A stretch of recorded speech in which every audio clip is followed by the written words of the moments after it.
Les contes de Ouf. Bon alors, Zouf, tu commences? Ça fait 10 minutes qu'on attend. Et c'est que Maxouf n'est pas arrivé. C'est pas grave, elle prendra l'histoire en route. Bonjour, chers auditeurs. Aujourd'hui, je vais vous raconter l'histoire des 3 petits cochons.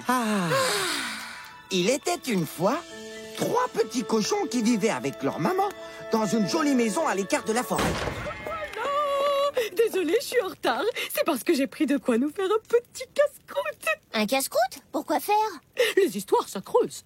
Chut, on n'interrompt pas le compteur. Ah oui, désolée. Un matin, la maman appela ses 3 fils et leur dit qu'ils étaient désormais en âge de vivre seuls. Je voudrais que vous partiez d'ici et construisiez chacun votre propre maison, dit-elle. Mais prenez garde, elle doit être assez solide pour que le grand méchant loup ne puisse pas entrer et vous manger.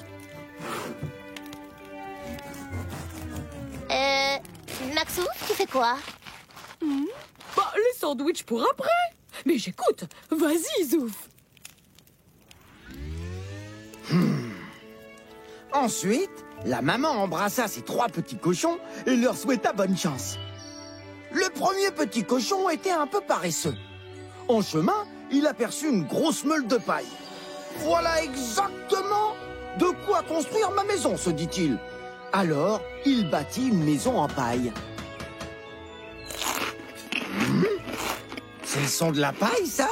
Non, c'est le bruit des chips. Chips au vinaigre. T'en veux? Non, je raconte.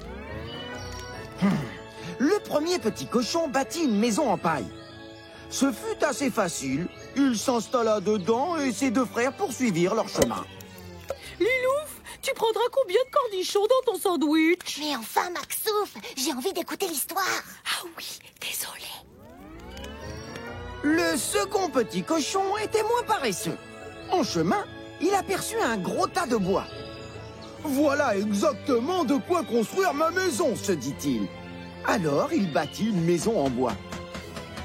Ce fut moyennement facile. Il s'installa dedans et le 3e frère poursuivit seul son chemin. Délicieux ces carottes. Maxouf! Oh, pardon, Tilouf. Tu veux des carottes? Non, je veux que tu fasses moins de bruit en mangeant. Ah, ok. Le 3e petit cochon était courageux et prudent. Il voulait un matériau solide pour fabriquer sa maison. Il chercha longtemps et finit par trouver un gros tas de briques. « Voilà exactement de quoi construire ma maison !» se dit-il.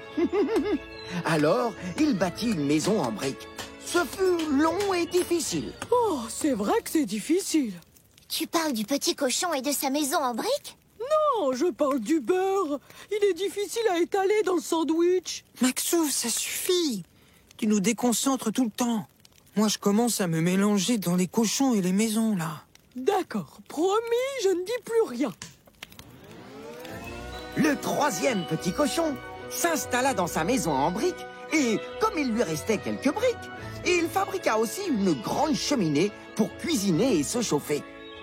Vous voulez quoi dans vos sandwichs? J'ai emmental, gouda ou camembert? Oh, franchement, Maxouf, c'est très pénible, hein? Quoi? J'ai besoin de savoir si tu veux du fromage dans ton casse-croûte. Tu veux de la salade aussi? Non, je veux rien, sauf que tu écoutes le conte. J'ai très bien écouté. Et en plus, je la connais par cœur, cette histoire. Après, les 3 petits cochons, ils vont ramasser des glands dans la forêt et ils se font repérer par le loup. Alors, ils vont se cacher dans la maison en paille. Mais le loup, il souffle dessus et il la volatilise. Les cochons vont se réfugier dans la maison en bois. Mais le loup arrive et la volatilise aussi. Bon, les cochons, ils n'ont plus le choix. Ils vont se barricader dans la maison en briques. Et là, le loup s'approche et... Mais stop, Maxouf! Enfin! T'es en train de tout gâcher, là. Oups! Ok, promis, je dis plus rien jusqu'à la fin. Silence total. Bon, donc, le loup frappa à la porte et prit une voix aimable.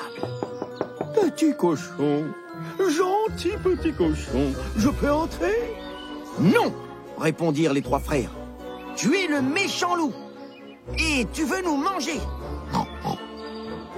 Alors je vais souffler et votre maison s'envolera, dit le loup de plus en plus affamé. Il souffla de toutes ses forces, mais la maison en briques ne bougea pas. Hors de lui, le loup se rua sur la maison pour la détruire. Mais la maison était si solide que le loup se cogna. Blessé, il repartit dans la forêt pour se soigner, jurant de se venger. Dans la maison en briques, les petits cochons étaient inquiets de le voir revenir. Que faire? Le 3e frère, qui était le plus rusé, proposa de préparer une grosse marmite de soupe au gland et de la mettre à cuire dans le foyer de la cheminée. Le lendemain matin, les petits cochons virent le loup arriver. Il portait une grande échelle qu'il adossa au mur de la maison en briques. « J'arrive, mes délicieux petits cochons, ouah !» dit-il en grimpant sur le toit. Le loup plongea tête en avant dans la cheminée et tomba droit dans la marmite. La marmite de soupe, évidemment, qui cuisait dans le foyer. Ébouillanté, il poussa un hurlement qu'on entendit à des kilomètres à la ronde. Puis, il repartit comme il était venu, par la cheminée.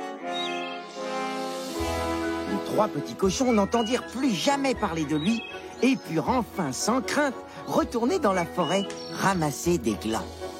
Oh là là, il est super ce conte. En plus, il finit bien. Allez, Maxouf, on peut passer au pique-nique maintenant.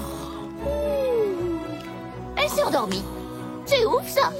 Bon bah, qui veut un sandwich? Moi, je vais prendre camembert. Et moi, emmental, avec de la salade aussi.